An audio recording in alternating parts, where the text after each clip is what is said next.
చిన్న ఆలోచన పెద్ద మార్పు.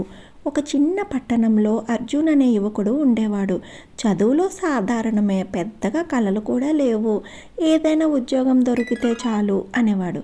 ఒకరోజు అతను రోజు వెళ్ళే బస్ స్టాప్ దగ్గర ఒక వృద్ధుడు మొక్కలు నాటుతూ కనిపించాడు.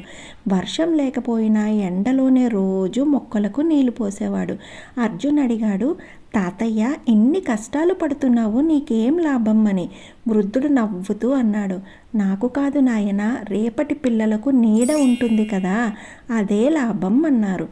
ఆ మాట అర్జున్ మనసులో బలంగా నిలిచిపోయింది. అప్పటి నుంచి అర్జున్ ప్రతి ఆదివారం ఒక మొక్క నాటడం మొదలుపెట్టాడు. తర్వాత స్నేహితుల చేత కూడా నాటించాడు. తర్వాత స్కూల్ పిల్లల చేత కూడా మొక్కలు నాటించాడు. కొద్ది నెలల్లో ఆ ప్రాంతం పచ్చగా మారింది. పట్టణ ప్రజలు అర్జున్ని గుర్తించారు. మున్సిపాలిటీ అతనికి చిన్న ఉద్యోగం ఇచ్చింది, పర్యావరణ అవగాహన కోఆర్డినేటర్గా. అర్జున్ అప్పుడు అర్థం చేసుకున్నాడు, పెద్ద మార్పులకు పెద్ద అవకాశాలు కాదు, మంచి ఆలోచనలు ఉంటే చాలు అని. ఈ కథలో సందేశం ఏంటంటే, మంచి పని చిన్నదిగా కనిపించినా దాని ప్రభావం చాలా పెద్దదిగా ఉంటుంది.